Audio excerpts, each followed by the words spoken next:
and welcome to Hardcover Hooligans. I'm Danylo. Mac, I have a question for you. Yeah. When you started this book, what percentage of it did you think was going to be about the main character wearing fancy dresses and going to fancy parties?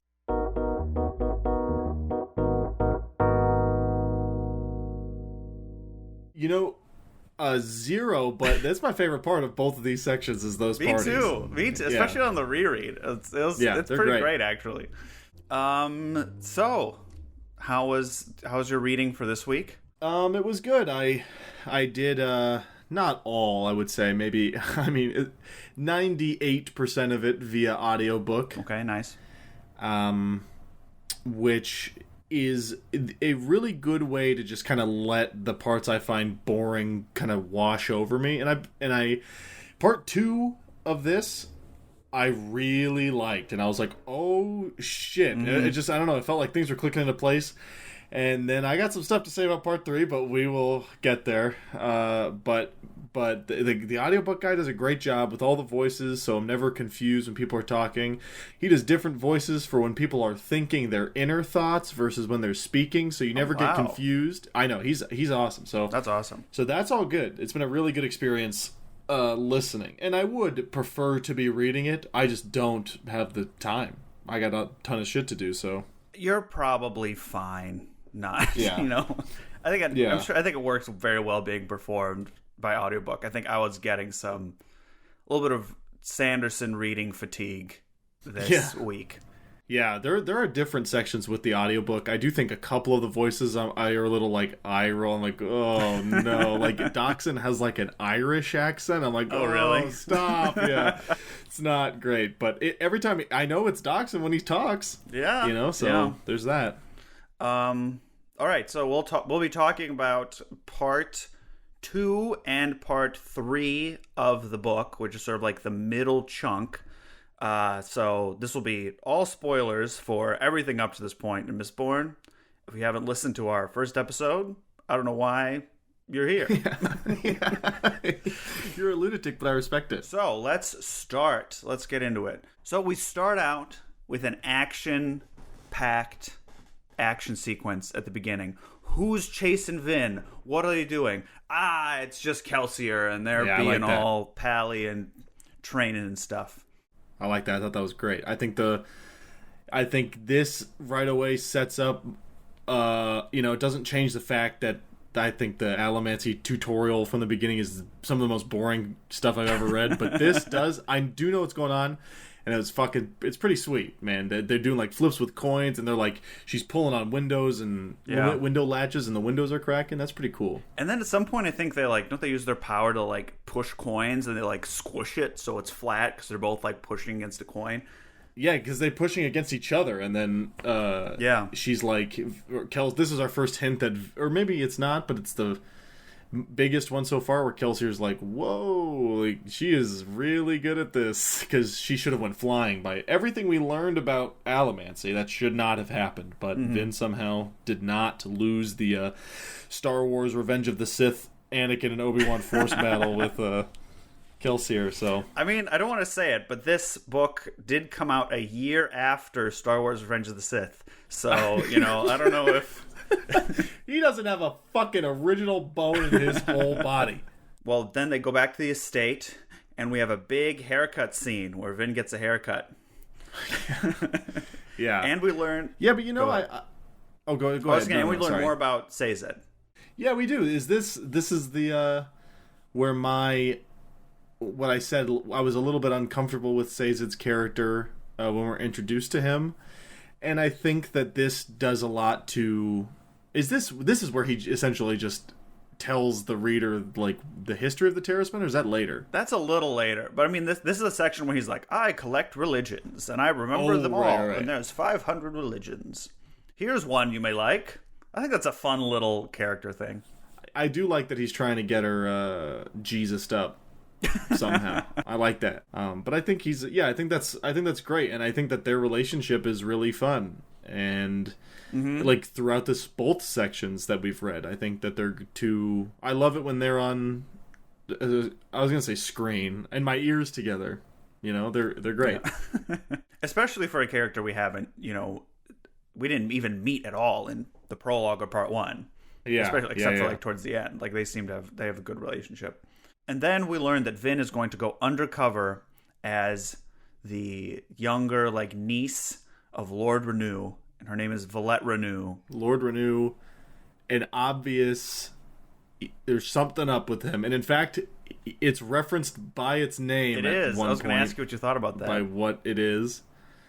I thought that was... Well, I think it's pretty obvious. I don't think Sanderson is trying to make it a reveal that he's not a dude acting. Because he never drops the act. Well, I mean, he could be dropping the act in his own little private room, palling around with some of the servants. That's true, but... Man, I don't know. There's just something about it. I feel like Sanderson wants the reader to know that you are supposed to realize that he's not like an actor, but you're not supposed to know exactly what. And I didn't write it down, but the name of what it is. But it's just referred to once. I still don't know anything about it. He says is a Kandra. Kandra. Yeah, it's like he says a line and then it says the Kandra said. I was like, oh, I thought that was cool. I feel like Kandra because Kandra sounds like a woman's name. That's true. That's actually kind of a cool fantasy name. It's way better than oh my god, I can't even remember her name. I feel like that'd be a better. Who's the blonde woman at the ball? Sean? Yeah. Shan? I think Sean. Yeah. Yeah, Sean. I don't like. I think it's Shan. I was saying in my head, I'm like, yeah. I think her name in the audiobook he says Shan Ilarial. Yeah, because if it sounds like Sean, you're like, why is this woman named like an Irish man's name? Yeah. So we get used to life in the manor. We learn that Vin is not just is not just super special in that she's one of the few people with all the powers. She's in fact maybe the strongest one with all the powers. Yeah. So she's super duper special. Which I mean, of course, of course she is. I don't really have a problem with that. I mean, I think from the jump, we're obviously following this character for a reason. And it's a fantasy book, so with a teenage protagonist, that's totally fine. And then we get what I like to refer to as these mini tutorial sections where we learn more about these individual types of allomancy with Breeze and emotional allomancy as they try to recruit Ska to join their army. This is exactly what I mean when I did like this part is the perfect part where I'm like, well, I can kind of just not focus on this so much because I just don't. I mean,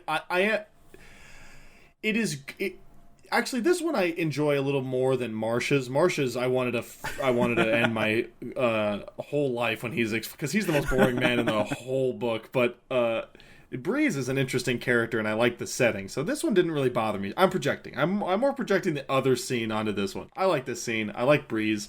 We talked about it last episode, but really, the only reason I like Breeze is because. I mean, the audiobook is helping me differentiate everybody, but when I am reading it, I immediately get lost again onto who's who. But Breeze, I always know, because he's like, he's an asshole. He's the only one of them who is always and consistently a rude asshole to everybody. Which is to say he, like, has a more fleshed out character, I feel like. Or not even a character, but, like, I don't know, a personality. No, I agree. Yeah. He's not just like the brute and the intelligent. Or I guess the brute and the guy who asks all the questions are the same character in this book. It's groundbreaking work of fiction, truly. Never have I read a book where a strong guy is smart. Actually, I take that back. Ham asks maybe the dumbest question anybody in a rebellion can ask somebody else in the third part of this book. Yeah, he's like, are we even doing the right thing? Yeah. Like, not now, Ham. Yes, not now. You're doing the right thing. Kelsier's literally there to... We're getting ahead of ourselves, but Kelsier's literally there to investigate the army, and Ham is like, is this such a good idea? It's like, what are you talking about? Well, Ham, we had not one, but 2 separate meetings before we committed to this. That was the time to raise your issues. Yeah. What a fucking idiot. I like the stuff with emotional allomancy. I remember reading that the first time and thinking like, oh, that's actually kind of interesting. I think there's a way to do it where it's not, here's what they do and here's exactly how it feels, and they say how everything happens 3 times, like doing it more in context. But I sort of guess that, like, they're trying to make sure everyone's on the same page with this weird, crazy magic system. I think that this one is. I think this part of Allomancy is probably the loosest so far in the book, because it's just like we know that Vin was doing that primarily when she was using her luck. But it really just seems at the beginning of the book that you can just kind of make people suggestible. But that's not... I mean, it gets pretty specific about, like, using... Not even, like, manipulating emotions necessarily, but, like, knowing what emotions people are having at that moment to talk to them. Because you could use this to be a good person. Like, you don't have to be a manipulative asshole. You can just be kind. Like, this is the ultimate kindness magic, because you'll never step on anybody's toes if you know exactly what they're feeling.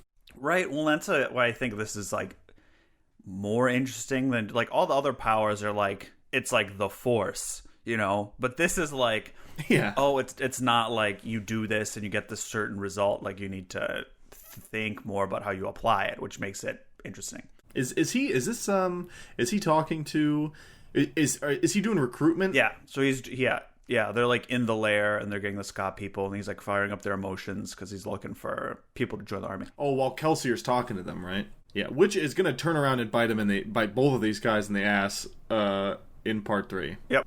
Maybe I wouldn't have riled up a bunch of people using the same sort of religious zealotry that got us into the Final Empire in the first place, but I don't know. Maybe that's just me. That's a hot take. That's a hot take.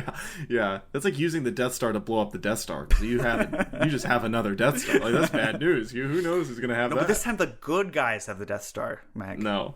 They'll betray you. That's what you don't understand. You can't trust anybody with a Death Star. Is that not how power works? Once the good people have it, everything's fine? Well, that certainly seems to be what the characters of this book think. Mm-hmm. But I think that they've learned the hard way that that's maybe not true. Yeah, I guess we'll see. And then the scene ends with them getting the news that the Steel Ministry has discovered Cayman's lair. Yeah, dude. I was all in for this. Brutal. They get there, and there's just blood and body parts everywhere. The guy, the boy who like ratted out Vin is like, his chest is like ripped open, and Vin like feels nothing. She's like, oh, okay. Yeah, well, she's like conflicted that she feels nothing.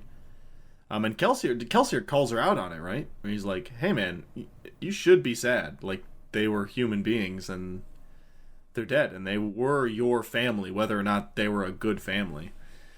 Which, I get what he's saying, and I think that makes total sense, especially how grisly the scene is. It's not like she just heard they died. I mean, man, they got fucked up. Yeah. And they left them there on purpose. Like, it's a message specifically for the people who found it. Like, they know what they're doing. We learned that there's only 20 Steel Inquisitors in the world, which I think is kind of cool. I missed that detail in the first read. Yeah, that is cool. There's 9 he couldn't have said there's 9 Steel Inquisitors like there's 9 Nazgul, so there have to be at least 11 more. So I didn't think about that. They are kind of like the Nazgul. Yeah, they just kind of show up, and I do think the Steel Inquisitors are fucking cool as hell. They are really... every time one shows up, I'm like, oh yeah. Yeah, I get really excited. And I think that's part of why I like part 2 so much, because part 1...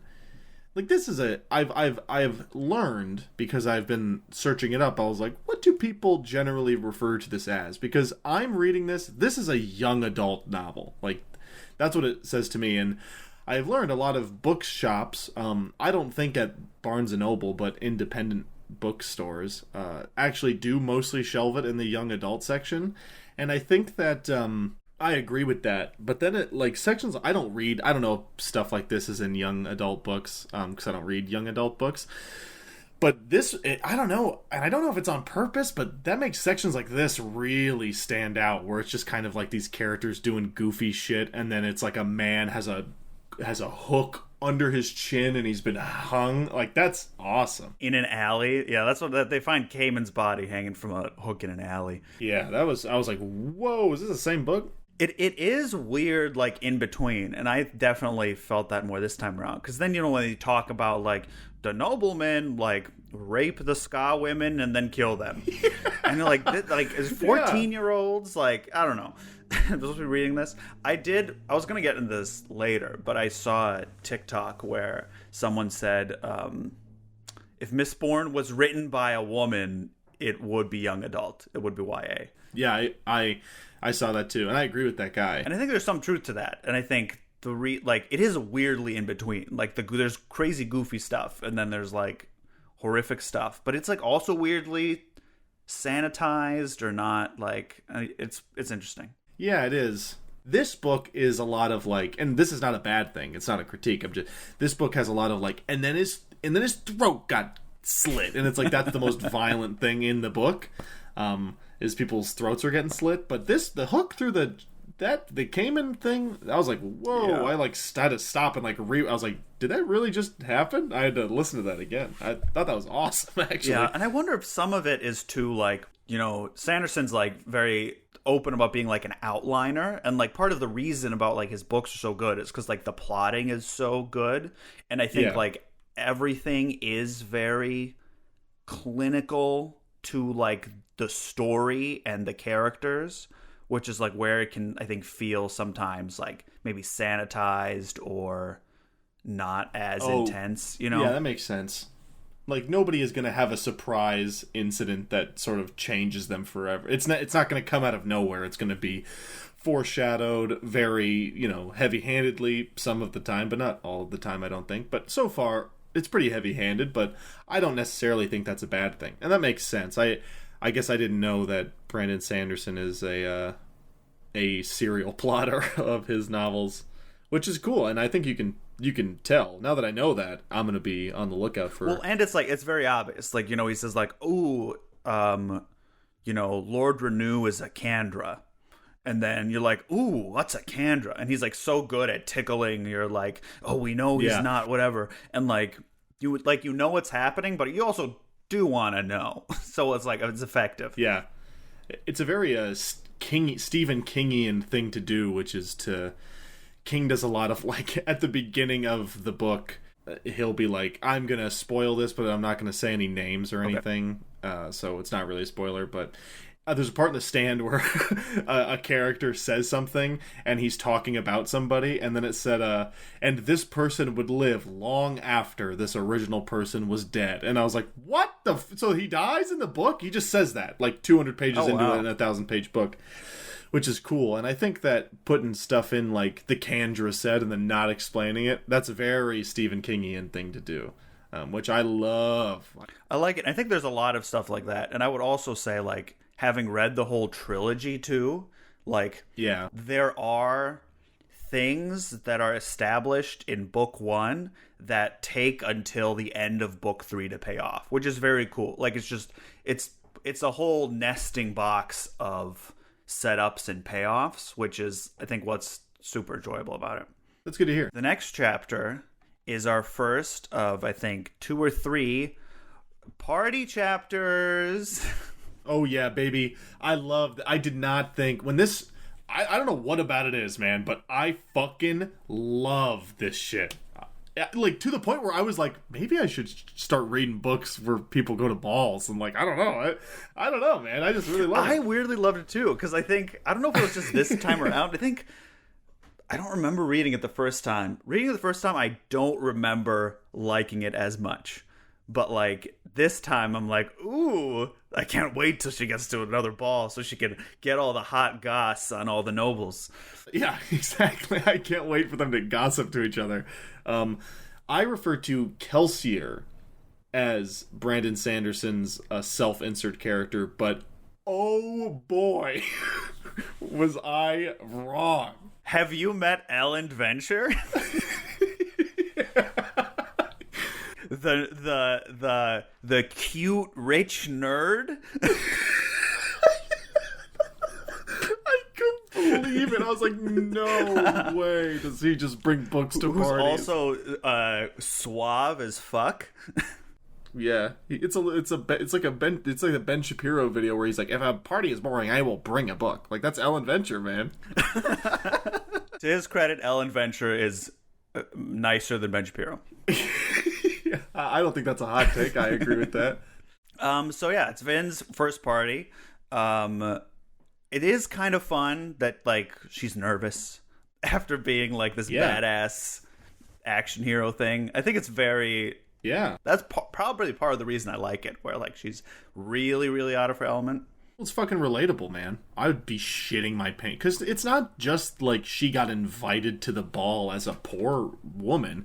She's planning to kill the god king of the world. Like, there's a little more at stake here if she gets caught, if she doesn't dance correctly, which, you know, she doesn't the first time. Hate to call her out, but too scared to dance. That's true. Maybe that's because she sees her dad at the party, which is very awkward. Yeah, sure does. Sure, so convenient. She's like, I gotta get out of here. And that's actually that's where she meets Ellen. She gets on the balcony and immediately has a crush. Yeah. Well, this is a really weird section because he's so obviously gonna be another main character, and everybody in the book is like, don't trust him. But it's like, can we just skip to the part where they trust him? Because, like, I know that's coming. There's no chance, at least for now, Ellen is going to betray her. Like, that's not what this book is about. You don't think the Sanderson insert character is secretly the bad guy? No, I really don't. He could be the Lord Ruler. He transformed the Lord Ruler. Holy shit, that'd be awesome. That'd be crazy. No, I think Kelsier's the Lord Ruler. That if a character we've met so far is the Lord Ruler, it's Kelsier. Or his, like, brain has been split in two, and he's one of the sections. Kelsier has half of a brain. You heard it here, folks. He does. Yeah, that's right, folks. Tweet Brandon Sanderson at Brandon Sanderson. Tell him his main character has half a brain. Kelsier got a lobotomy. Using rusty instruments, it's left him silly and quirky. But he has metal shavings in there, so he can use allomancy still. Oh, no! Not if they're 90% pure or whatever. Oh, my God. It is, like, almost... I mean, I think he's been clear about this. Like, it is almost sci-fi, all the allomancy stuff. That's true. It didn't... you know, you said it's like Paris, and I was like, yeah, I agree. And then I was thinking about it, and I read something online where it's like literally like 1700s French Revolution Paris. Mm-hmm. Like, that is the intent. And I think that's cool. It's interesting to me that nobody has, like, a gun yet. This feels like a almost borderline a steampunk fantasy setting. Yeah. Which is, it's interesting to me that there's no... I keep expecting it because, like, what a cool way to, like, if somebody shoots at you to stop the bullet. And I mean, maybe they've tried and have learned that that's a terrible idea. But, or I don't know, glass. But it's a fantasy world. Like, glass bullets. That doesn't make any sense, but, I mean... None of this makes any sense. It's not really a spoiler, but Mistborn Era 2 is where you're looking at. Oh, technological advances, huh? Uh-huh. Oh, you know, I actually knew that. It's on the cover. There's like a steam on the cover. There's a steam train and a guy in a trench coat with a gun. Yes, that happens. That happens on this same planet in like 400 years. That's awesome. Well, that's cool. Mm-hmm. That's something to look forward to. It is fun, and I think I was listening to those books, and they are good audiobooks. And then the next section, we'll just talk about the next section all at once, where it is Vin going out into the night and following Kelsier, and they get up into some shenanigans. Oh, dude, I seriously thought he was gonna fucking kill Ellen. When he's like, this is when he's like stalking Ellen Venture. I thought he was gonna hit. So the Venture estate is the house he steals from in part 1, right? Yes. He steals the safe from the Venture estate because they refer to it later and they're like, yeah, Ellen's like, yeah, our estate got hit, or somebody says, Lord Venture says it to Kelsier, I think, when he's being a fake beggar. I could be wrong about that, but I thought that was something. Yes, it's true. Yeah, okay. So I thought he was gonna fucking do it again, but I was wrong. They instead do something crazy. Crazier. Yeah, they do something way crazier. But before they do something super crazy, Vin follows Kelsier on the Allomantic Road between Felice and Luthadel, which I thought was very cool. Like, that's a cool little touch. Cool.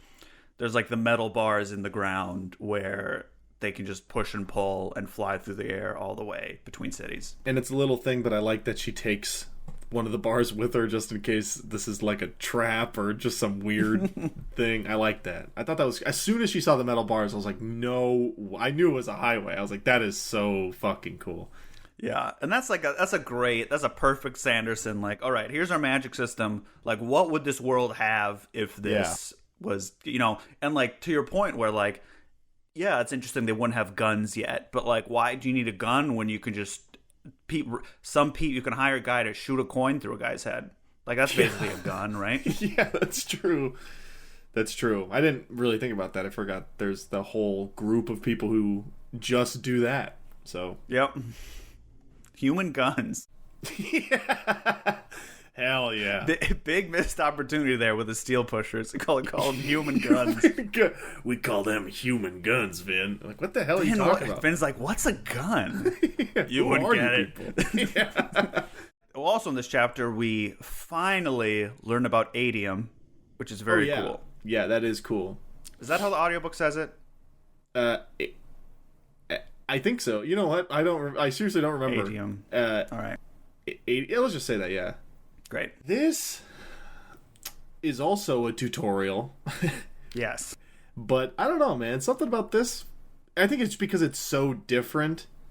And so cool. Like, you're like, what? You can just see into the future? And that if somebody else does it, then there's nothing. But then it's like people are like perfectly blocking each other when like, that's so cool. Yeah. Well, and it's crazy. I imagine it like, I don't know, like one of those, like, because it says like, oh, if someone else takes it, like you see a bunch of like potential paths like fly out all of a sudden. So you that's don't know. So cool. And that's like very like, you're like, you read that and you're like, oh, that seems really OP. And then it's like, oh, but if they have it, it sort of cancels out. So and they always do. Like every Mistborn always have like one or two drops on them for that specific reason.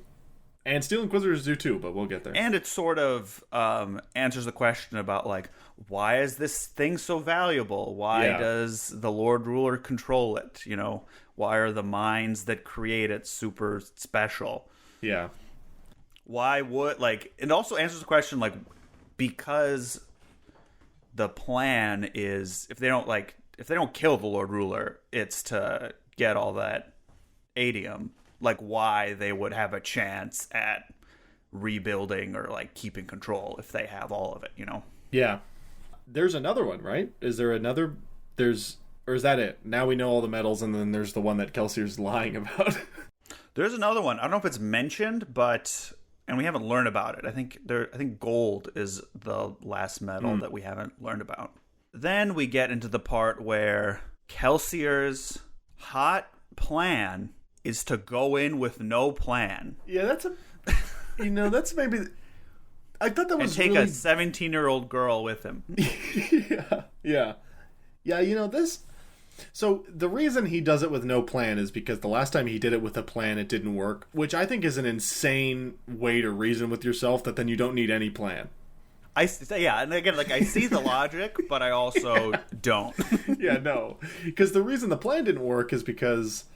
there are outside factors. Like, you as a singular entity can plan something and do it yourself. You should still have planned ahead. But I do feel for him, man. I was like, oh, how are they going to do this fucking convince Vin to come along with this thing? Like, how is Sanderson going to do this? And I think that an argument can be made that also doesn't make any sense. But she was just going to follow him. So it's better to go together. And there's nobody, like, who the fuck is gonna, like, restrain her? Nobody. She's way more powerful than everybody else back at base. Except for maybe Sazed. But, yeah, she doesn't, obviously she's gonna go with him, so they should go together and they have the best chance of survival. I like it. I thought that made sense. Yeah, it totally made sense. Like, Vin was going to go no matter what. And so Kelsier's hands were... Kelsier was either not gonna go... I mean, I guess that's the obvious option. Do this tomorrow. I don't. Yeah. Oh my God. Come back with a plan. No way I'll be betrayed if I have a plan. Well, and then we learned that the last time they tried this was when Kelsier and his wife got caught and sent to the mines and all that stuff. Is this when they talk about that? Or is that after it goes bad? They talk about Mare. I think they talk about it more later, about like what it was like for them in the mines and everything. And then I think Marsh tells Vin you're right too. But this is it does not I really thought we were gonna meet the Lord Ruler here. I was really excited. I just thought like a glimpse, like he's like down a hallway. We still haven't seen him. We haven't seen him because he's 100% dead. Or it's the this is my sorry. I'm getting ahead of myself. Do you think he exists? No, I think it's the deepness.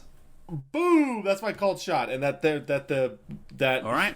He is the Well of Ascension didn't work, or like used his body as like a husk, like he is not.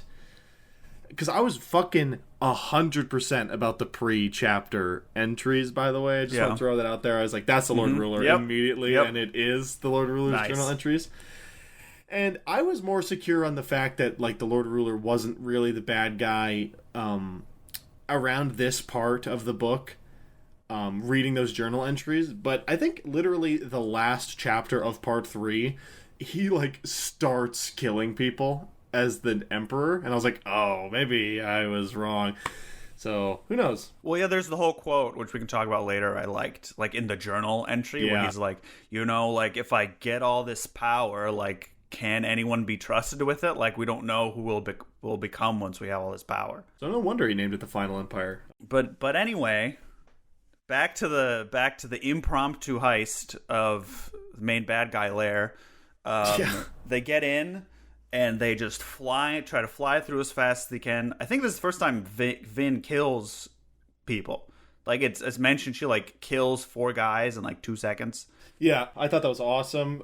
He fucking go... The first action scene I really didn't like. We talked about that last episode. I just kind of thought it was boring, where he steals the safe. But this, man, he's, like, stealing the candelabra off the wall, making the room dark, and fucking people up in the dark. I thought that was rad as hell. And in my mind, I combined that with this. Like, I thought this was the first time. Maybe that's because I watched a lecture where Sanderson talks about if he was working on a screenplay, that's what he'd do. Like, he'd merge that scene with this one. Oh, that's probably a better idea. Because there's really no reason this couldn't be the first one. Because nobody dies. So it doesn't... Vin almost dies. Yeah, she does, but there never for a second was I like, either of these characters are going to die. No, you're literally holding the 200 other pages of the book in your hand, and you're like, I'm sweating bullets, I'm like, no, please. Well, they break in, they kill a bunch of guards, and they get into, like, the main central chamber, and then there's, like, a weird house. Yeah, that was cool. In the middle of the chamber, and then they open the door. And he's the guy sitting on the toilet. Peekaboo. Like, yeah. There's 3 Steel Inquisitors. Yeah, what are you doing here? They're like playing poker. I'm like, what the hell? Yeah, but that was cool, man. I was so excited that they're back. Big action scene. Kelsier stabs one in the neck, and it's like, whatever. Yeah. And also, they knew. That means they knew. Yep. So who or what? Did Kelsier betray himself? The ultimate betrayal. You tell on yourself. Oh no. Oh no. I think I'm gonna spoil something here. Vin is the Lord Ruler. No! So, No. But yes, Vin almost dies. Oh, and this is important, I think. Important Alamance detail. The Inquisitor found Vin even though Vin had her copper on. Which is supposed to hide your Alamancy. Which I was excited about because I thought copper was a really convenient way to just let people do Alamancy and nobody would ever know. And when he figured it out, I was like, oh, these guys are the real deal. These guys don't fuck Which around. I know there's not a lot they know about Steel Inquisitors, so that could be like, even if Kelsier's flying in there at 100 miles an hour, like... They know. The Steel Inquisitor, there's always a couple there, like, yeah, someone's coming to the hut. We gotta go. We gotta go guard the hut. Yeah, we have to go play poker or go to the bathroom in our porta potty. The Lord Ruler also here has like a depression force field. Yes. Like an aura of just a bad day. Which is, I think, why I said last time, where like, the Ska are almost like comically downtrodden. Yeah, that's like why. Even with 1,000 years of oppression, like especially like in the capital, like if your capital radiates like depressive emo vibes, like you're gonna be kind of sad. Which I thought was cool, and then it even works when she, what's the magic that you don't get affected by? What do the smokers use? Or no, they use. I thought she like activated something so it didn't affect her. Because because they're in like pairs, right? So like copper hides you, and then something else. Is it bronze that like blocks you from being used? I don't want to look up allomancy charts because there'll probably be a spoiler. I think it is. Actually, I think it is copper. Oh, really? Yeah. Oh. Okay, well, I think it hides you and blocks people from using you. Oh yeah, I think you're totally right, because that way she can't get her emotions. Yes, it's immune to emotional allomancy. That's what it is. So this is, the only reason I brought it up was because the Lord Ruler is so strong that after a certain amount of time, the copper doesn't work. Like, it starts to breach through, because while they're going through the castle, she starts to feel it again, and he's like, we gotta hurry up. Which maybe, since the Steel Inquisitors are part of the whole Lord Ruler thing, that could be an extension. A reason of why they can go through copper. I am glad you did not look up an allomancy chart. Yeah. But don't do that. Yeah, I won't do that. This is also where a Steel Inquisitor, I think this is the first time that anybody does this, dashes really fast using pewter. Like, you superhuman run. He superhuman sprints down the hallway after Vin, which is fucking terrifying. That was so cool. And that's a big old setup for all the running we do later on. Oh, there's a lot of running later on. I've never seen two people more tired in my whole life. Vin almost dies, but does not. And she gets saved at the last minute by something, and she finds out later it's Sazed. Yeah. Oh, this is also, I will say, when Kelsier's getting fucked up by that Steel Inquisitor, I did for a second think I was like, that would be pretty cool if like suddenly Vin is thrust into the role to like have to lead this thing. Because she's the Mistborn. I was like, oh shit. Like, that's a cool no, he's fine. He's actually super alright. Like, he's not injured or anything. I was like, what? Yeah, he's just fine? No, he just feels guilty. Yeah, he feels, for about 15-20 minutes and it's back to normal. So don't sweat it.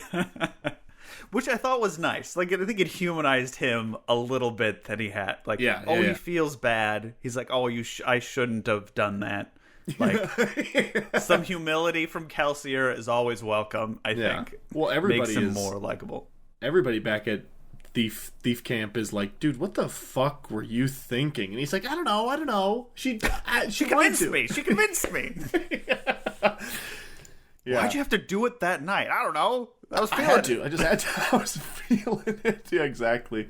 What a fucking crazy person. But this is the end of part 2, isn't it? This part, yep. And so now it's part 3 where, spoiler, Vin is still alive. Yeah, Vin is fine. Oh, and also important, Vin grabs a book from the Lord Ruler's Palace, which turns out to be the journal that the entries come from at the beginning of chapters. Yeah, it's literally the Lord Ruler's private journal. And when Sazed tells the crew this, they're all like, and what good is that? Like, what do you mean, what good is that? Like, that's a fucking gold mine. This is the dumbest thing I've ever heard in my life. This is, when they said that, I was like, part 3, here we go. I just knew we were going back down, because I really liked part 2, and right away. How could a bunch of words help us in this battle? Yeah, wrote the author. Like, what are you talking about? Vin heals slowly at the mansion and talks to Sazed, and she's grateful for Sazed saving him, but is confused. And so we learn a little bit more about Sazed's special powers. He says he uses things called metal mines. Or he has glasses on now, which... Yep. He has glasses on and he's reading a book and Vin is like, holy shit, why are you wearing those? Like, she doesn't get it. Like, I would have never thought that was a weird thing, but Vin is hyper fixated on the fact that, like, he might have fucking contact lenses. I don't know. It's not crazy that he's wearing glasses, but she's like, holy shit. She doesn't get it. You are hiding something from me. You're gonna betray me? You son of a bitch! Why didn't you tell me you were wearing glasses? I'm gonna shoot this coin through your head. Read was right. They'll all betray you. Yeah, I couldn't believe it. I was like, dude, shut up. He's just a guy wearing glasses. And so he uses these, like, he has like all these piercings and these metal bracers, and he can store things in them. Yeah, it's cool as hell. I think that magic power is awesome. But when he does that, it's like, it sucks away his ability to do it at that moment. So if he stores like strength, he'll be really frail for a while and stuff like that. That's cool. It is cool. And this is like the first mention of the, like, it's metal related and it's super complementary to Allomancy, but like it's a different, for all intents and purposes, a different magic system. Yeah, it's cool. I was excited that there's more than one kind of magic, because they're like see, I think it says it is even like in the north there's like clerics and shamans, and I was like, oh, so they have to be magic too. So there's other magic in the world. So I'm excited that one of the crew is another kind of magician. Yeah, and he says like it's the Terrace people sort of specifically have this magic, and this is where we learn more about Sazed and the Keepers, where like the Lord Ruler especially hates them and like breeds them and like castrates them. You know, young adult novel stuff. Yeah, really. And this is where he's like, even though I hate the Lord Ruler and everything, I can't help but still like be a servant, because it's just, he's literally bred to do it, which is so fucked up, man. That is really fucked up. And it makes sense now in retrospect why it happened. It's just a weird thing to kind of throw into your book at the beginning of this in part 1. So I don't take back that I felt weird about it, but now there is this is fucked up. I feel bad for Sazed. Well, and that's the part, that's the drawback of the whole setup payoff thing. We're like, ooh, what's part, like, the good part of it is like, ooh, what's a Kandra? I want to read more and find out. The opposite side of that is like, is this author a racist? Yeah. For how he's saying, for how he sets up Sazed? Like, it doesn't make you wonder, like, wow, what is the payoff for this? You're kind of like, oh, okay. Well, there's two things back to back, and he gets this name in part 2, I think, but Lestabornis is named Spook, which is a slur. That is a racial slur to black people. Right. It is an older one, sure. I don't think that, neo-Nazi alt-right grifters online are calling black people that anymore, but I think that's important to say, that it is a slur. And so, like, back to back, I'm like, what the fuck is this guy thinking? And you know what I think it might be, and this is not an excuse, but I think he's just kind of like a sheltered guy. Yeah, I mean, and he just doesn't know. He named them the fucking Ska. Yeah. And I was reading I was like, when they said his name was Spook, I shut the whole operation down. I was like, I gotta know if he knows. So I'm like looking it up, and like buried in Reddit comments, people will mention it, and then other people will be like, oh, but it's whatever. They'll just brush it off. I thought it was going fucking crazy. I was like, dude. Really? Yeah. And then Brandon Sanderson is the kind of guy who tweets like, this is a real tweet. I'm not going to quote it here, but he's like, can we really judge people in the past based on our present like morals? And he's talking specifically, I think, in that tweet about like slavery and George Washington, and it's like, yeah, you can, you definitely can. So yeah, but I get it. He is a white liberal author. I'm sure he did not intentionally mean any harm by it, but I think it's important to point out that the character's name is Spook. Well, and I didn't even make that connection either, and it is one of those things where, like the name of this podcast, like I had to make sure the word hooligan didn't have any sort of like racial connotations. Yeah, but it's interesting though, because spook is also used as like, that's what they call CIA agents. In like the UK, because he's like spies. So I don't think it's out of this realm to think that maybe, CIA agents, like people lurking in the shadows, might also have a negative connotation. Like, it's pretty obvious to me that, like, it means something else. But I guess that's not really the norm, because people seem to, at least on Reddit, these fucking Redditors get real surprised when people point it out to them. And it's like, and not surprised in like I hadn't thought of it way, like in a, what, it is? Like, yes, it is. Can't say anything these days, huh? Yeah, you can't say a fucking thing, man. Also, Lester Bornis is a cool name. Just have that be his name. It's too long. Wasing is doing of the slur. I don't know about you. I love his accent. Yeah. Oh, dude. This is exactly what I mean when the audiobook guy does an accent I hate. Really? Yeah, it's just like the way he's like, Wasing is doing of the fart. I'm like, dude, shut up. It doesn't read. The only good part about reading it is you can skim over it. Yeah, yeah. And also, he just kind of learned. There's like a part where he's like, I can actually speak normally just fine. It's like, why aren't we just doing that? I think that's. I think Brandon Sanderson thinks that's funny, and that's fine. I think so too. It's not funny, but I don't particularly like it, but. Especially when they have the scene later where they're like trying to talk and then. Oh, dude, I wanted to. Bro, if I could have went back and if I had a time machine, I would have went back and I'd destroy this guy's whole office building. I could not believe that. There's that. There was like 5 pages of crew banter that I'm like, oh my god, that's young adult novel stuff. People don't talk to each other. Like this. They talk to each other like this in like cartoons. Not even. Oh, it's terrible. I don't understand. Oh well, what can you do? Well, we were talking about Sazed and the terrorist people. Vin, every time Vin makes a little slip up that may refer to the fact that Sazed is a eunuch, she gets very embarrassed. It happens it's fine if it happens once, but it happens twice, which is very weird. Later. Yeah. It is a really weird thing because like he was born like that. It's not like she has a lot of experiences with sex anyway. So like, what are you taught? She's like, you don't have a you're wearing glasses and you have no cock. You're insane. You're what else have you been hiding from me? Yeah. I just don't understand her surprise.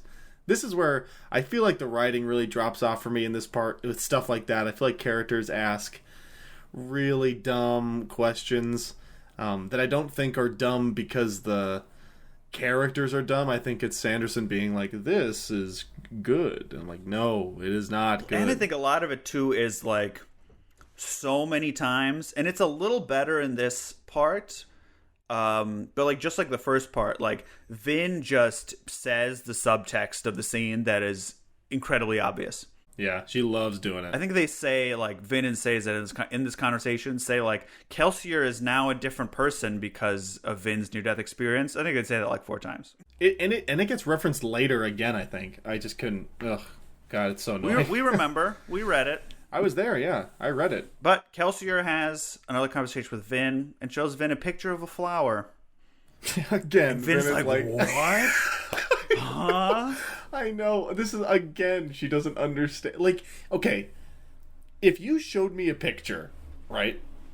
I am not a 17-year-old girl. But if you showed me a picture and you were like, hey, I've heard that this is somewhere in the world, I would not be like, you're fucking lying to me right now. Like, are you off your fucking... Do you not have a penis and wear glasses like this guy? Everybody's lying to me. She doesn't get it, man. It's just a flower. I know you've never seen a flower, but... Wait a minute, but she has, right? Because don't they have gardens? Well, I think they don't... Like, they don't flower. I think they're like... They, like, describe a garden, which is also kind of cool, and it's all, like, brown and orange and yellow. Like, there aren't any green. Like, this is also the part where she says, like, green plants? Yeah. Might as well have purple plants. Yeah. Which is like, there are purple plants. Which I think for people who aren't experienced in fantasy stuff, like point of view fantasy stuff, like having that stuff be really on the nose sort of makes sense. But like if you've kind of been around the block, you're like, yeah, I'd be like, they wouldn't conceive about that, you know? Yeah. Based on how they grew up.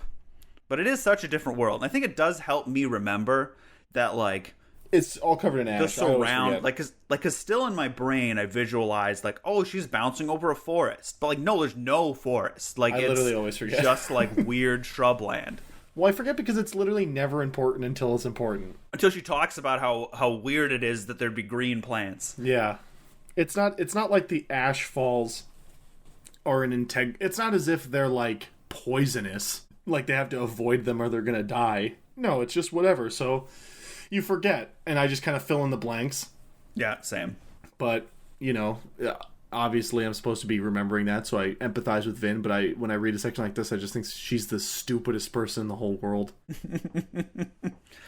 Well, I think that's part of it, too, where, like, Vin is, in the sort of YA fantasy thing, Vin is a stand-in, because she's, like, she's the fish out of water, so we can all learn about all these things, but also she's, like, the super powerful, like, quote-unquote chosen one. So, like, it is a weird line to walk. Like, she sort of has to be generic and kind of like, what's going on, in order to, like, sort of be the stand-in for the reader, but also, like, to be a character, she also needs to, like, have her own thing going on.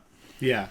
So it's a tough line, and sometimes it works better than others. Oh, definitely. Well, because a lot of the time he's going back and forth on whether or not she's like worldly and street smart, or she's a kid who doesn't know anything. He can't make up his mind on what kind of character Vin is. It goes back and forth, and it just gets worse when she hangs out with the nobles more. She becomes even stupider. Like, she forgets all the slavery and oppression when they're like, oh, they eat cake. Like, she's the dumbest person in the whole world. We'll come back to our general thoughts on Vin at the end of when we talk about the section. But in the meantime, we have another big party scene. Hell, and again, I loved all this stuff. Like, it's great. I love this stuff too. Because it does feel like a spy thriller. Yeah, it feels like a spy thriller, and I just like seeing it. It's a part of the world we have no experience with yet so far, which is the high society, which is interesting. Well, and I also found myself being too, like, I know it's sort of simplistic, the way it's like, you know, class and everything. Yeah. But, like, you know, we're in the United States in 2023, and I was reading this, I'm like, oh man, I want to be rich. Which is a very interesting reaction to, like... It is an interesting reaction. But it is hilariously... The dichotomy between the rich and the poor in this world is insane. And I know, if you can say one thing about 2023, it's not this bad yet. It's not you're either in a ska band or you're billionaire. You know, that's not what it is yet. Let's see. I mean, we'll count how many giant volcanoes we have... That's at the end of the year. Yeah, that's true. So I think this is where we meet Shan Ilariel. Yep. And she is a bitch. Yeah, she's really jealous.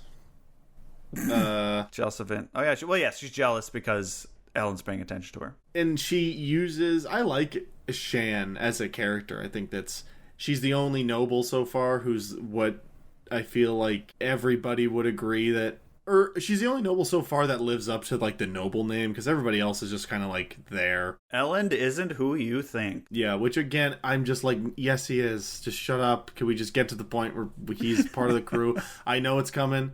Can we just get to the part where it's revealed that he's a Mistborn and he's part of the crew? Can we just do that, please? Well, and Shan is, like, sort of like the first bad guy, kind of, you know, true. like, who's really, like, you interact with. Like, the Steel Inquisitors are, like, you know, they're enemies, but they're not, like, you know, they don't have personality. They're not assholes. Yeah, exactly. And, this is also, Ellen comes to her, this is his attempt at flirting, which is to sit at I'm sure this is a real thing that happened at Brigham Young University on the quad, where he, sits at a pretty girl's table. Also, I feel like I need to say this, weird age gap. Might not be weird for the Mistborn universe, but it's weird for me reading it. He's like 23, she is 17. Yep. But there's half a page where they like organically figure out each other's ages. It's really weird. She's like, unless you were a sexy 10-year-old, I don't think so. It's like, what are you fucking saying right now? I couldn't believe it. But anyway, he spreads out a bunch of books at Vin's table, and he's taking up a bunch. He's man-spreading all over the place, and he's just kind of like flirting and saying goofy shit. And she goes to dance with some loser. Yep. And right away when she's dancing with him, she's like, "So what do you think about Ellen?" And he shits his fucking pants. He's like, I don't know.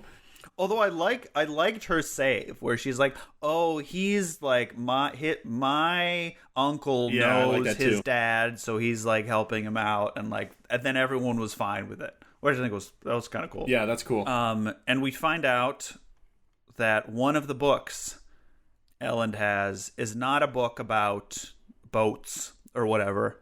It's actually a secret heretical rebellious text. But just barely. It is like the lightest critique. Well, and I like the fact that Ellen has a bunch of books and she like looks at the titles and flips through them. Like that does fill out the world more, like especially with the nobles and like, oh yeah, there would be 1,000 years of history and people in this thing, and I like that. I like that too. But yeah, he's reading a heretical text that he has just conveniently brought with him to a party full of the people he's talking about. But Mac, it's disguised, so... Oh my god, it's so stupid. No one would ever think, oh, book about boats? Oh, that's so boring. It's the first one. It's the second one she grabs. She's like, what about this one? What's this tiny one that is conspicuously at the bottom of this stack sort of sticking out? That one looks short. You know, for a second, it's so obvious. I was like, "Oh, it's on purpose." I don't think it is on purpose. No. It had to feel on purpose, so Vin would have a reason to go look at it. Yeah, but nope. And then she's reading the book and shits her pants when somebody is standing over her. But it's the terrorist servant of my new real life girlfriend, Shan Ilariel, baby. You're dating Shan? Congratulations. Yes, I am. Thank you, everybody. Thank you. She's really nice and friendly. And unfortunately, she's kind of engaged to Ellen. Well, now it says, I think they were, but, I think... Because at the beginning it says, oh, they still technically are, but, then later on they treat it as though it's been, broken off. Or, or it's, effectively broken off or something like that. Yeah, I thought it was still, official, but they never talk to each other or see each other. It's just kind of So everyone treats it like it's not a thing. I also liked that when Vin was tired from dancing, she used some of her magic powers so her feet hurt less. I think that was kind of fun. Yeah, I thought that was fun too. Nice little touch. Every time she uses magic, I'm on the lookout for if she uses copper first. Because I'm like... And she doesn't. It does not always say, but I think we just have to assume that that's what's happening. Well, and you'd think, because, it's mentioned that, the obligators all around all the party. And if the other nobles are also allomancers or mistings or something... There's probably a little bit of allomancy going around all the time. Yeah. And Shan is asking Vin to spy on Ellen, right? Am I right about that? Well, I think it was... Yes. Well, because then later on, she's like, there's some books that we think Ellen's reading that might not be... it's really oh, the books I was just looking at? Oh, okay. Yeah, it is. Oh, that's right. Yeah, that's exactly what it is. That's so funny. But she's Vin is weirdly going along with it, and even me as the reader, I was like, what the fuck is going on? But that's such a good use for them. She's a fucking what are they called? Soother, I think. Yeah. And I was like, how come we don't... Dude, it would be so cool if that magic was used so much more to alter the text we're reading. Because it can fully convince me that this character is stupid and making a bad decision, and it's not. I'm like, oh my god! Later there could be a reveal that's oh, she got fucking soothed, she got magic. Well, and I think, and that's the problem. Yeah, because they always everyone always notices the second they're being soothed. They're like, hey, Yeah. Which I feel like you wouldn't notice, but I don't know. Yeah, or like, well, it says that like Vin's super ultra good at it, and everyone else is really like comparatively clumsy or whatever. Sure. But the party ends. Vin leaves, sadly, and she's like, "Wow, being rich is great." Which, and then they like execute a ska boy out on the front lawn. And she's like, oh! Yeah. Okay, so here's a big issue with this, right? Sanderson thinks you, the reader, have started to like the nobles. If that happened, if you read this book and you're like, maybe these nobles aren't so bad, you need to get Shirley Jackson the lottery in front of the whole world. Like, if you found yourself allying with, like, it's just wild to me that there needs to be a section where there's like a nonchalant blasé execution to get the story back on track that, no, these are the bad guys. Of course they're the bad guys. they're the slave owners. Like, it's just wild to me that he's like, no, they might have lost the mark. They might have lost the thread. You lost the plot. You think I like this fucking my girlfriend. No way. I would absolutely kill Shan if given the chance. I mean, later we're talking about like our own education, reading comprehension, but I think like 2006, maybe a simpler time. And in terms of like class consciousness, like, who knows? Like the average American's class consciousness might not be, wow, these rich people are sure pretty. Like that one's kind of mean, but no, that's true. I agree with you that it's that like for a reader, like, all right. Yeah, but that makes sense. I mean, I can definitely feel like a well-intentioned left-leaning person reading this book and finding themselves like tricked along with Vin, which I think could be that's a cool trick of the book, I guess, but they're slave owners, so I don't give a fuck. And I don't know why characters keep being like, maybe the nobles aren't so bad. Like, no, they are. Stop questioning that. That's not an interesting question. And that's like, I think that's like the YA-ness of the novel. I agree. I said anus, but why the anus? Hammond later, man. Ham is the ultimate young adult novel character because he just openly asks dumb as hell 6th grade questions. Like, you can seriously imagine like a 6th grader, but he's the philosopher of the group. Oh my god, you can see an elementary school kid raising their hand and being like, oh, but like, were the plantation owners all that bad, really? And it's like we as adults are like, that kid is fucking stupid. Like, that's a snap reaction. Obviously slave owners are bad, but he's a little kid. He's got to be explained this kind of stuff. And when you think about it like that, like if a kid is reading this book, they're like, aside from the slavery, what other bad stuff than we did? And it's like, or did they do? That doesn't matter. The be all end all is the oppression of another class. Like, I do not care if they bake a hell of a pumpkin pie or read a lot. Like, if I that's why the book needs to go out of its way later to tell you, the reader, that Ellen is not a rapist and murderer. Yes. Because right away I'm like, kill him. He needs to also die. Unless you tell me no, he has to die too. So, I mean, it also would have been interesting if Ellen was like that, and then they have to like struggle with that. But I think that's beyond the realm of this book. Yeah. Like the actually interesting like moral questions of like, you have a system and like incentives in a system and morality, all that stuff. It's very surface level about like, oh, the people live in a bubble, man. Yeah. Here's a much more interesting way to I've never written a book. This is all in retrospect. I don't know what the fuck I'm talking about. But here's a much more interesting way to do this, right? The killing of this servant boy would be so powerful. I almost said good. Would be so powerful if, for the whole previous chunk of the book, the nobles are portrayed as like an altruistic people who do what they can. And then it's learned that, like, no, they view the ska as subhuman. Like, they're not people. And that would have been really cool, but it's from the perspective of the ska. And so we know instantly that they're the same. They're just all human beings. Yeah. There's no like, and again, yeah, I think that's just like a different book. And like if you go in and you're like, oh, the heroes are actually in a morally questionable system, like that's a different like that I wouldn't sell as well as cool metal action powers. Yeah, that's true. That is true. But they leave the party after the killing of this boy. And then we get a little section where Kelsier gets some information. He's like, he's posing as a nobleman, gets some info from a man named Hoyd. And he goes across the street. Yeah. And he's like... Goes across the street. and scams somebody else. He scams Lord Venture. Yep, Straff Venture. Cool name, man. And they learn some things, and they learn that, maybe Kelsier, with the 11th metal, being as, like, the savior of the sky, is getting a little out of hand, because now the nobles are worried about it.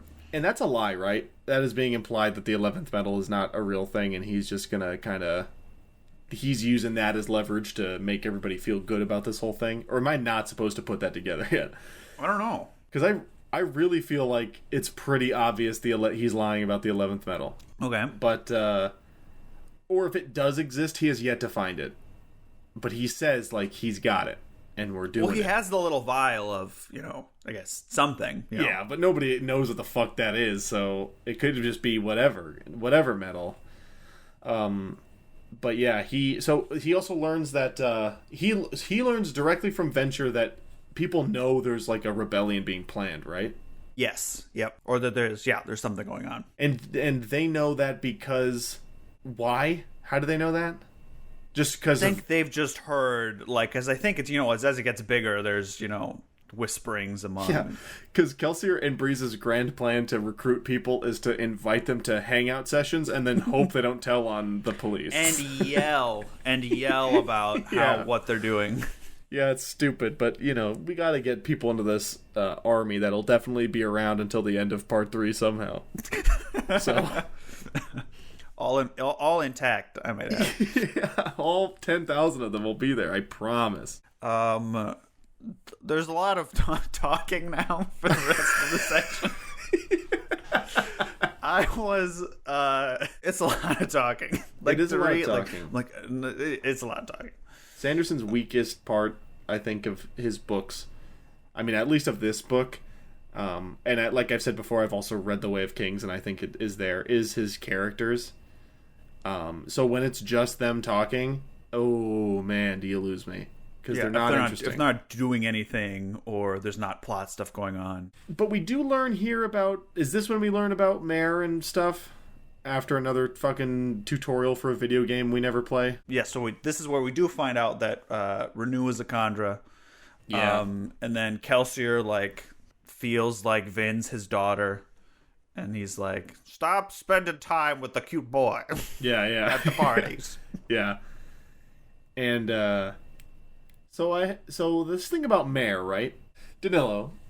Yes. If you and I did a heist against an evil king, and then the king was like, very good, Mac, and I was pleading, I was like, I didn't say anything, would you believe him or me? Like, I do not understand why he's like, that rotten bitch betrayed me. I don't know. She probably didn't. I don't know. It's, to me, I'm like, no, she fucking didn't. She's pretty obviously... she's not saying sorry. She's saying I didn't do it. Yeah. Well, and, I don't know why it's so hard to be like, yeah, you're, and they're, not even Alamanters at this point. You're break into, the most powerful... he's, has a piece of God in him. Yeah. And he has a empire that's been ruled for 1,000 years. Maybe he just found out through something. Yeah, she could have let him know accidentally, and that's what he meant. Now, listen, I'm not saying that that's what happened. The story can definitely be that Mare betrayed Kelsier. That's not what I'm saying. I'm saying that he should not be... He as a character should not be so sure that it happened. Well, here's the thing. I think this is, again, with, the clinical deployment of, what should be in a book. The theme of, trust and betrayal, And so in this those are themes in this book? Uh-huh. Yeah, that's interesting. I didn't. No, I didn't. Yeah. Huh. And so the whole Kelsier's thing is like, it's better to just trust and believe even if you don't know, Yeah. And I think this is another detail to try to add to that, even though like maybe logically it doesn't make sense. But like the only reason this detail exists is to flesh out that theme, Yeah. Yeah, I get that. But I mean, that doesn't stop the fact that it doesn't make a lot of sense. Because his other point is that she got to the prison after him. Yeah. It takes people different amounts of time to get to different places in the world. Like that's a not maybe she was issue. Tortured, like exactly. And the only thing to Kelsier's credit is that she sacrifices herself to get him out of the prison. Yeah, so she like, I found 2 adium beads this week. You haven't. Here's mine, but she was lying. So then she gets killed. Yeah, in front of Kelsier. And that's the only part of that whole thing where I'm like, oh, maybe she did betray him. Because if she didn't, what would that sacrifice accomplish to anybody? Because he still thinks that she betrayed him. Or I guess he's maybe not 100% sure, but he is definitely leaning on the side of she betrayed me, but I still love her. Yeah. Which is a sad... I mean, that's... think about the people you love in your life. If they betrayed you, like, yeah, you probably still love them. Or you think they did and you wouldn't know. And I'm sure it's also, like, again, high-stress situation. Like, your life's over. So you don't know if you're going to live or die, so... Also, I was curious about his scars. Cool reason for him to have those scars reaching into the cracks in the... Yeah, like, it's described as, like, there's, like, these geode, like, these holes with, like, scraggly things. You just reach your arm through there, it rips up your arm. It is very cool. We also learn about bronze, right? Here. Yeah, well, then he talks to Marsh. I have a fun note that says barge logistics. I think they have probably a whole half a page really talking about, like, where are the barges going? Who's going on the barges? The weapons are going on the barges, and then they'll go down, and you're like, okay, great. And it's especially hilarious because it doesn't matter at all, because in about 30 pages, everybody's dead. Like, it doesn't matter. Well, then they just get there, and it's like, okay. Yeah, they do just That's like get another there. thing, too. Like, I think is... Sanderson is so good, because when you get the little tidbits of, like, okay, what is, like, the natural... like the logical next step or next 3 steps, like if this were true. And I think that can also be a detriment sometimes, like answering questions or explaining things away that like normal people wouldn't really have a question about in the first place. Like I wouldn't really be like, but then how would the nobles not track the weapons to the, like, I'm sure they would have figured it out, Exactly. There's a part at the beginning of chapter 2 that's all about meal tickets and how the Ska get to eat, and I know, I'm telling you now, it doesn't matter. And so why do we need to know? It's like seriously 2 pages of it. I wouldn't be reading it. You're like, how do these Ska get their food? Yeah, is there some sort of soup kitchen system with tickets? Yeah. But, I think this is... It builds the world, I guess. It builds the world, and I think that we, like you said earlier, we're in a position where not just fantasy or science fiction or genre fiction, we're not just well-read in those books. We've read a lot of books just in general. Yeah. And I think that, if you are somebody who doesn't read... Like, this book on the internet gets suggested to not only people who want to try to read more, but fantasy novel beginners. I think that kind of stuff is in there specifically for those people. Like, Sanderson knows people are coming to this for the first... The other... that's why he's been so successful. Like, and that's the same thing with the Vin or like green plants. That would just be weird. Yeah, because then that young reader or inexperienced reader is like, that would be weird for these people. I'm going to compare this book to Neuromancer by William Gibson, a book I definitely want to cover on this show because I love that book a lot. That book does not. It'll just drop you in, and it's like, he was pushing ice. And it's like, what the fuck does that mean? I know, I read the book, and it was tough to get, like, it's, like, in my mind, it's like a weird impressionist painting. Yeah. Like, because of, like, you don't understand the details. And I like that a lot. My fiance took 8 months to read that book because every time she read, like, War and Peace in 2 months. Like, she's one of the smartest people, if not the smartest person I know. And every time she would try to read that book, she'd be like, God damn it. I just explained something at all to me. So I do understand, like, coming to this book and looking for that stuff. It is just so not for me, for my preferences in these kind of books. Some people don't like the hunting and putting it together and the not understanding. Yeah. Which, like, I know we're both of us, like, we're like, I love that shit. Me too. Like, I could do that all day. Like, give me a whole book of shit I don't understand, and I'd be like, more, please. Yeah. Yeah. Even if you never explain it, I'm like, that was evocative as fuck, and like that'll be enough for me. But I think like that's not enough for other people, which is fine. The world's a big place with different people in it. Unfortunately, huh? Yeah. That being said, I do like the explanation of the boats. They get pulled by magicians. That's cool. Yep. And Scott. Of course, because even the good guys use the slaves. And this is when Vin talks to Marsh, and we get another tutorial section about bronze and copper. And there's bronze. You can feel allomantic pulses coming from people, so you know who's using allomancy. That's basically it. And you'll learn about Marsh and Kelsier's relationship. Kelsier stole his girl, yo. That is fucked up, man. That is cold-blooded. And they got her killed, arguably. Yeah, he got her killed, but Marsh seems to not be that bitter about anything. He's almost a not character and shouldn't be in the book. So far, there's no reason he should be here at all. I don't get it. He's so goddamn boring, and he's just here to do another tutorial for a video game that doesn't exist. So, but the name Marsh is so cool, though. It is so cool, but what, like, they don't have last names. Yeah, like, tell me this, Brandon Sanderson. What is Kelsier's last name? If you're such a good world builder. Yeah, world build me this, you fucking imbecile. Oh, man, this section sucks.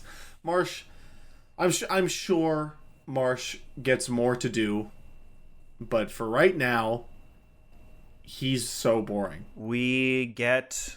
Kelsier is reading the journal that Sazed has been translating. The Lord Ruler's journal. And this is all the sections put together that we've read so far, and then some, right? Yes, so we get them like sort of more in context. And this is where we learn about the pits, and we learn that, adium, you can't use allomancy near adium because it, like... You'll blow up.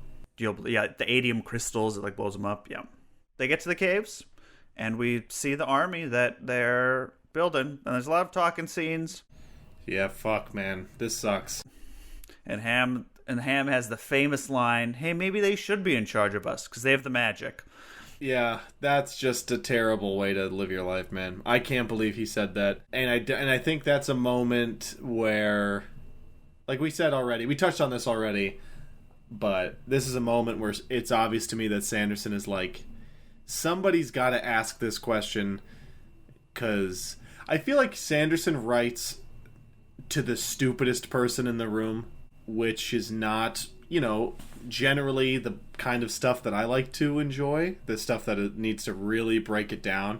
But I'm sure somebody out there who's never really read a fantasy book or doesn't really read books in general is like, well, shouldn't the fucking magic people be in charge of the not magic people? Well, I mean, maybe. I feel like those people, like, joined the Proud Boys. Like, I don't know if those people are reading. I don't mean, like, in a Harry Potter kind of way, where it's Wouldn't this be a question that has to come up if you're gonna build the world? Yeah, and it's yeah. And I guess it does make sense for that character to be the one asking that question. But look, also, we could have done this at any point in the numerous tutorial sections to, like, make it a little more interesting. And also, no. Like, there's not... I think that... Like, okay, what... Well, and then there's all the stuff of Elend being like, are the Ska like normal people? You know? That was weird. Are they smart? Yeah, that was weird as hell. We live in a bubble, man. Don't you get it? You gotta smoke... Here, take a toke of this, man. You blow your fucking gourd, man. I mean, like, somebody is reading this book, and nobody has brought up any questions of the caste system yet. So, somebody has to do it, but... this is not the question to ask. The question to ask is why? Because why is the world like this? Nobody has really asked why. They've just discerned that it's bad and that it shouldn't be happening. But the question needs to be, why did it happen? And if it did happen for a reason, like, how do we live with that, knowing that we are actually lesser? Like, I think that is... And I sort of see what Sanderson's trying to go for with, like, you know... It's been this way for so long. This is the character's reality, so they like take it for granted, almost. Yeah. And and that comes up time and time again. But it is almost to like, you know, maybe in a world where something like this would exist, people would be this way. Like, you know, really, you know, maybe things just are this way, how they are. But like the book is written in our world, and so we're following ostensibly human beings. So yeah, I don't know, you know. Yeah, it's like you see what he's going for, but like it gets to a point where like it's not subtle and can be kind of weird. And yeah, I think that this question would be really interesting if again the nobles were portrayed as like godlike, altruistic people, like literally. It's not just they're rich, it's that they are something else entirely. And the reveal of the book could be then, no, they're not. Like, it is just like a terrible... And I mean, the original thing is also not good. It's not good that angels are the slave owners. But at least then this question is anything. Well, I think part of it, too, is like, if it's like young adult adjacent, I suppose. Or like it's sort of touted as like an introduction to this sort of fantasy thinking where, oh, you know, maybe, you know, what else do we take for granted in the world around us that might not be only because how I'm seeing it, you know? And I guess that's part of like the sci-fi part of it too, you know, like what if this happened?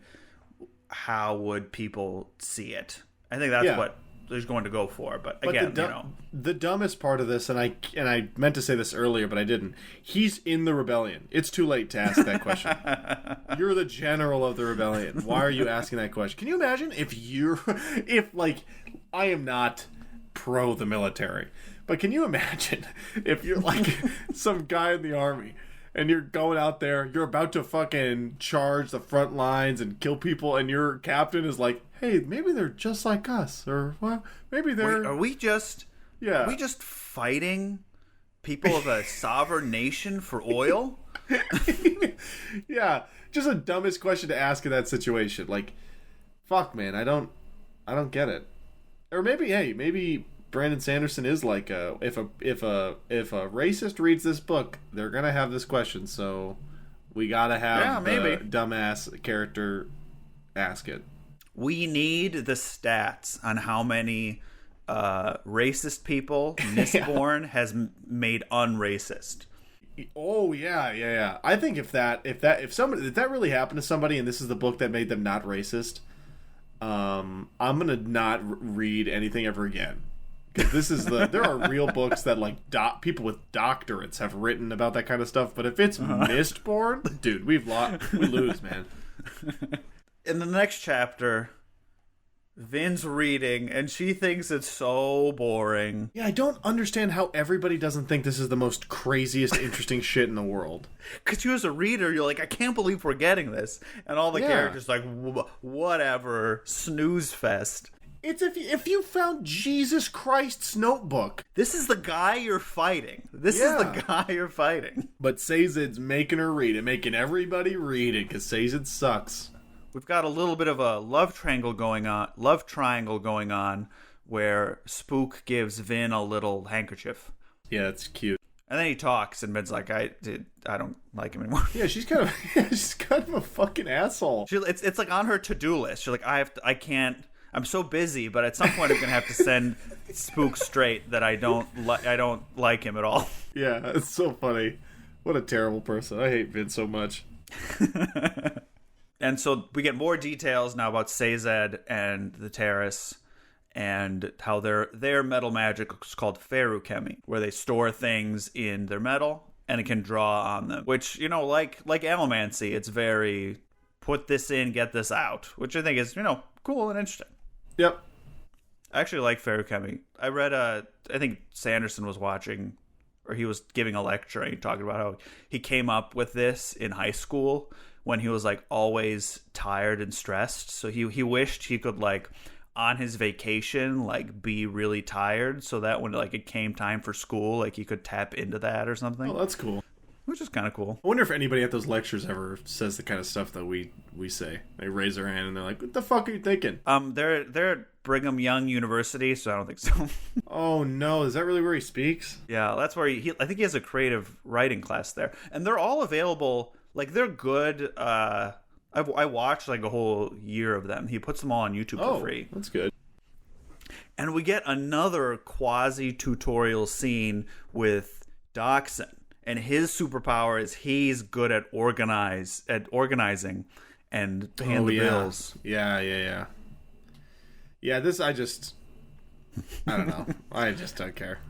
And this is where we get the thing where like the noblemen use ska women as long as they kill them right after. And Vin's like, oh, does the guy have a crush on do this? Who else at the fancy parties does this? Oh, okay. So here's the thing. So she's gonna go to another party. Yep. I feel like we're 90 minutes into this. Maybe we can kick it up a notch. I feel bad. Yes, we could. She goes to she'll eventually be at another party where she talks about to Elend, and Elend makes the insane claim that only about a third of the the nobles do this. That is a lie. Like, he might be telling the truth in the fiction of the novel, but that is that is so stupid.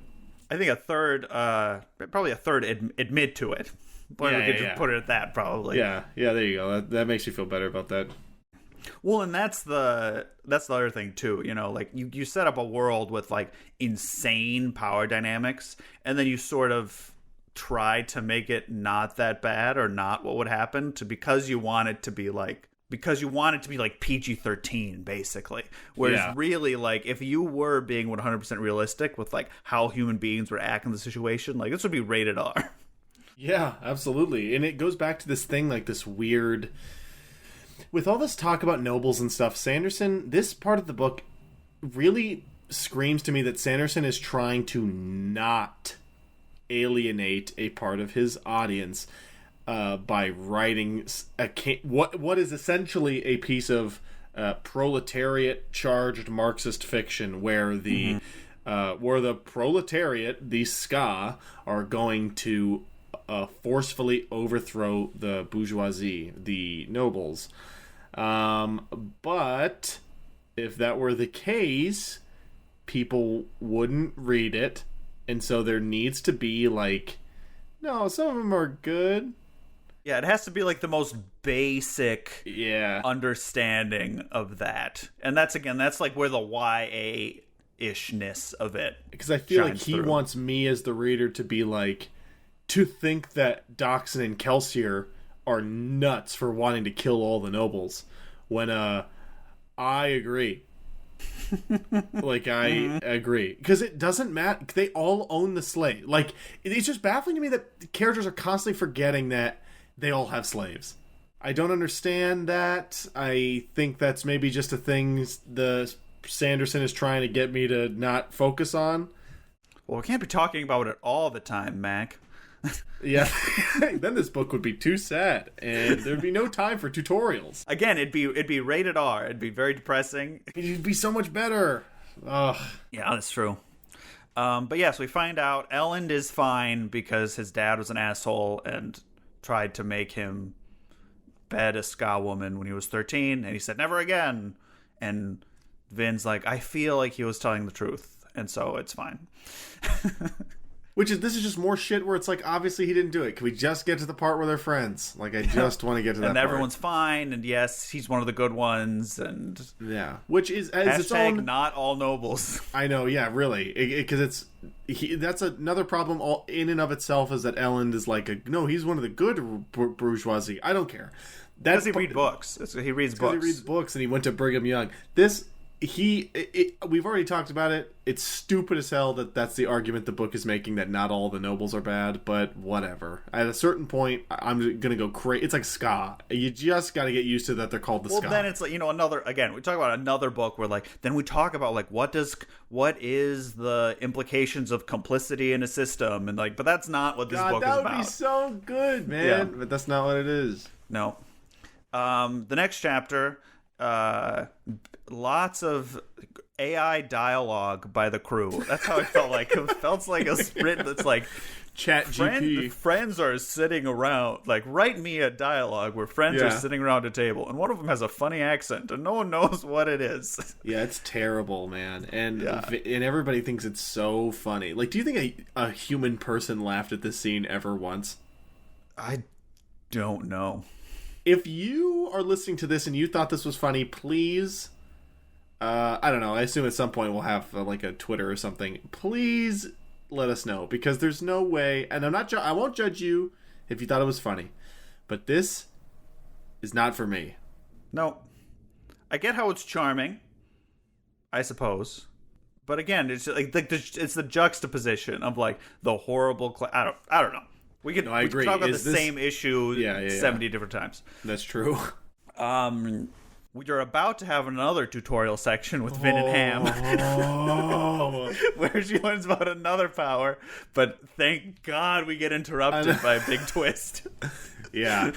Which I really liked. They get there and everything's fine, and all of a sudden the plan's been sprung too soon, we're not ready, something's gone wrong. I think it's great. I think it gives. I wish it happened a little earlier to supercharge some of it, but I remember reading it. I'm getting kind of bored. Can we get to the part where we just do the plan, please?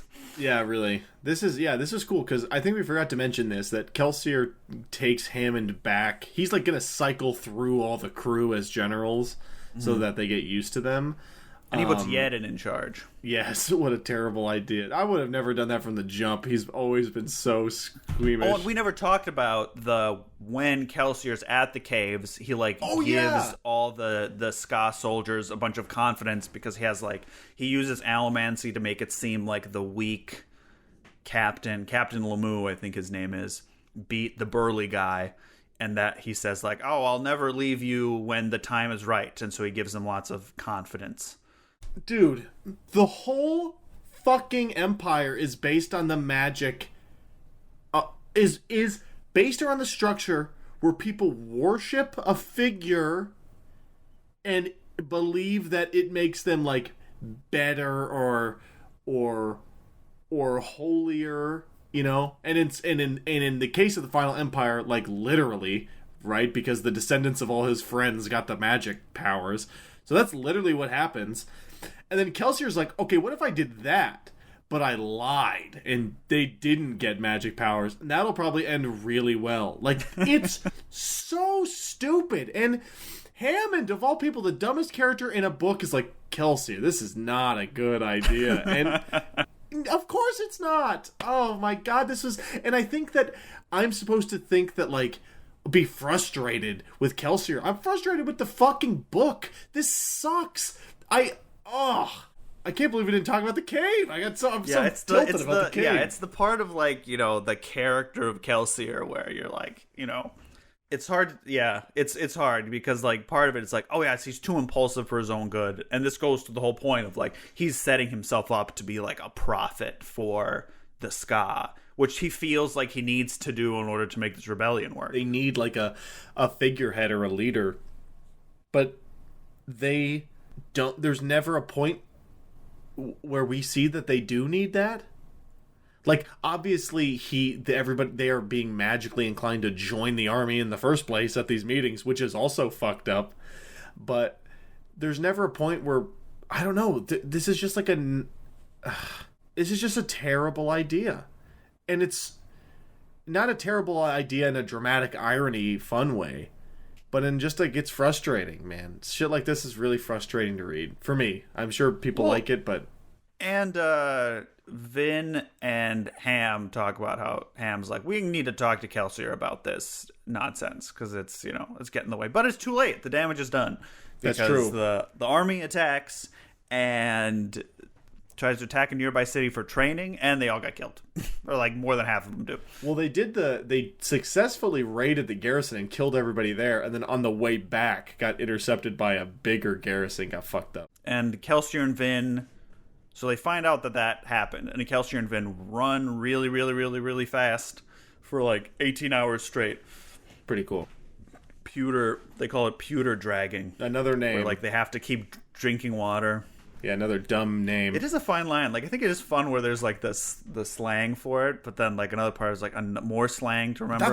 That's what Hammond says. He's like, they're called tough arms, but they can also be called strong hands. Oh, shut the hell up! I'll kill you. Well, and that's like the world building part too, which is like it is unclear of like as a reader, you know, what is world building and what's like a setup and what's like an oversight and what's like an intentional oversight to explain something later on, you know, like that's where it can be like if you're paying attention to every little thing, then you're gonna be like confused, and sometimes the book doesn't tell you what to pay attention to and how to pay attention to it. It's all sort of given the same weight, you know. Yeah, which is frustrating. But Yeden is an idiot, but Captain Tamu isn't, and he stayed in the caves with a bunch of old men. And they lost 5,000 soldiers in their army. Kelsier blames himself because it is his fault. And then we get the guy from the prologue. Yeah.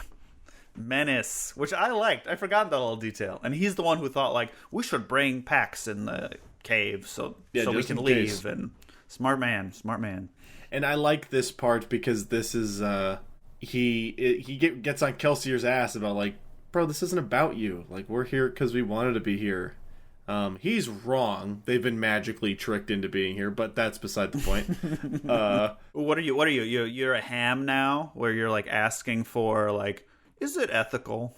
Yeah, it was. I don't know if World War II really was all that bad for anybody. Actually, Jesus Christ, man, such a fucking idiot. And Kelsier feels really bad, and you know, like Kelsier is supposed to be a morally gray character, and so like. Part of, I think, you know, what Menace says is right. It's like, even though 5,000 people died, like, this is still the greatest triumph that we've had.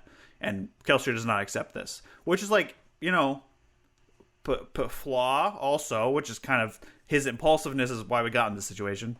Mm-hmm. And two, like, it was kind of like, oh, shit, what's going to happen? Which is good at the end of a section. I did like that. I did really like that at the end of the section. I thought that conversation between him and Menace is probably the best interaction between two characters in the whole book so far. Because it is a nuanced conversation that's interesting, and it's not robot AI comedy dialogue or a tutorial. So that was really good. And it makes me excited to read the next section, because the next episode we'll be done with the book, right? Yep. We'll be done with the book, and then we'll sort of go through the rest of the book and then talk about the book as a whole. I had a called shot in the first episode. I said that I was really hoping that they'd get the final Empire in this book, and then the next two would be about the fallout. That is obviously not happening. So I just want to throw that out there. I was wrong. And I'm really not... At this moment in time... I am not looking forward to two more books with these thieves. I hate these thieves. They are also... I don't want to say this. They're longer. Oh no. How much longer? Because this book's kind of short. They're not a lot longer. All right, that's good. I will say, you know me, I enjoyed them. Yeah. All right, that's good. And especially some of those things like that happen in retrospect, I feel like made this book... maybe feel better than it actually is. Sure. Potentially. I mean, I haven't read it. You know, I read this 2 years ago, so. Yeah. So what are your thoughts on Vin? Oh, dude. So at the end of this section, I think all of the characters in this book are deeply unlikable for various reasons. I think Vin is probably the most likable of a cast of unlikable characters. So she is not likable But and is she even like, my thing is like, is she only likable because of like pity? Because like that's a big part of it for me too. Like if I think about like what, even having read the whole series, when I think about like Vin, like I feel like Vin was a mechanism to get the story of Mistborn into my head, rather than like a character I like identify with. Yeah. And like I also don't want to be like, this could be someone's favorite character, and like maybe this is like, also I'm not a 17-year-old girl. Like I think that's there's true. You're not a young adult. issues with like identity, and like maybe the world doesn't have to be how it always is. That like maybe if younger people are thinking about these things, and this is the first book where like they see a character struggling like that, and that helps them think about things, like that's all great. But you know, like for me, in terms of what I look for in a character in a book, in a story I'm reading, like there's not a lot of depth there. Yeah, and I think a failure is that there's trying to be a lot of depth there. I'm trying to think, because nobody is like a in the Lord of the Rings, in the books, Aragorn is a lot different than he is in the movies. Aragorn in the movies is somebody struggling with this like weight that's been thrust upon him in interesting ways.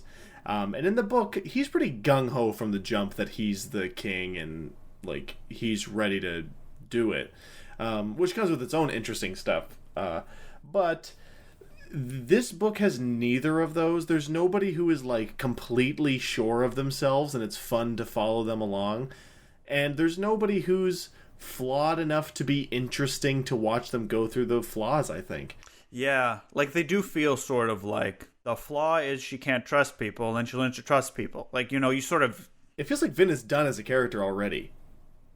Like, she trusts them now, so it's over. Right. But Mac, there's so much more of the plot to go. I know, like, but that's the thing. That's the thing. Yeah, so like what the... So, right, but then I know what's going to happen. These characters are gonna have to learn the same fucking lessons over and over again, because there has to be 3 fantasy books or trilogies. Like, fuck, man. Elend is the most interesting character. He's my favorite character so far, and I think that is mostly due to he's barely in it, so I don't have time to get annoyed by him. I guess, yeah, he doesn't have any POV, and I felt that too this time. Yeah. Where I was like, why am I... Because I think the first time I read Elend, like, I'm like, eye roll fantasy trope, kind of.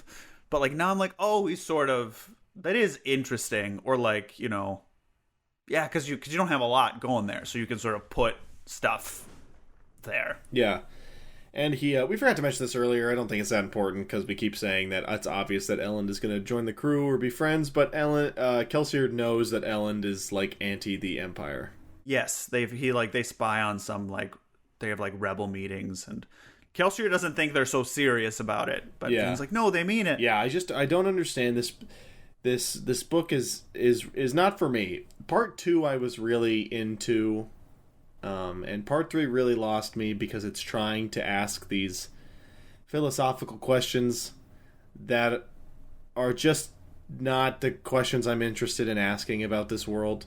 Well, and I think on a level where they aren't super complicated questions, you know. I think we can talk about like the book as a whole later on, and what questions it's asking, if any, beyond like, oh, this is cool stuff. And that's sort of how I feel, you know, like the characters are like vehicles to get cool stuff to happen in like a sci-fi way almost. You know what it feels like? It feels like this world is pretty black and white, good guys and the bad guys. I know the characters we follow are not necessarily good people, but they're not the god king of the world, the terrible emperor.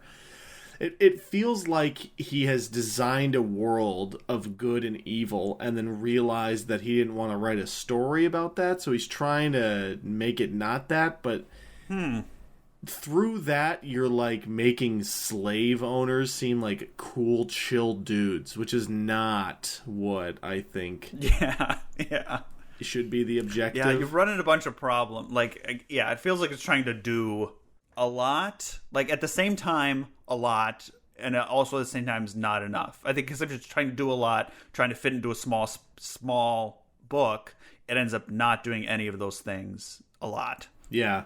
And honestly, I'd rather him swing for the fences and miss completely than not do these non-takes. Like, this is a pretty fence city novel about, like, what is good and bad in a... it's not really a monarchy. I mean, it is, but he's like a god, so... Theocracy, yeah. Yeah, thank you. A theocracy. A theocracy where the guy is real. Like, the guy in charge of it is the god. Imagine the Pope was God. Exactly, yeah. Yeah. In the church was... That's actually... Yeah, that's really good. In the church in, like, medieval times, the Dark Ages, was this all-controlling force, and that God was in charge of it and real. Like, that's a good point. There's so much... This world could be so interesting, and it is such a novel for a 12-year-old. It's just such a shame. At least so far. I mean, it would be so awesome for this group of thieves to become the bad guys. If that happens, I'm back in. But otherwise, I don't see myself enjoying really the rest of this book. Hopefully the next two, but I don't know. Mm-hmm. And I think the enjoyment, like I've said before, is like not the specific like thematic things or even characters. It's just like plot and world complexity all interacting in cool ways. And I think that's sort of what the book is, which I think is fine. I think it's fine too, yeah. But it's just not what I would look for in a book. Well, that's all I have to say. Danilo, do you have anything else? I don't. So we will see you all next time where we read the rest of Mistborn, The Final Empire by Brandon Sanderson. See you next time on Hardcover Hooligans.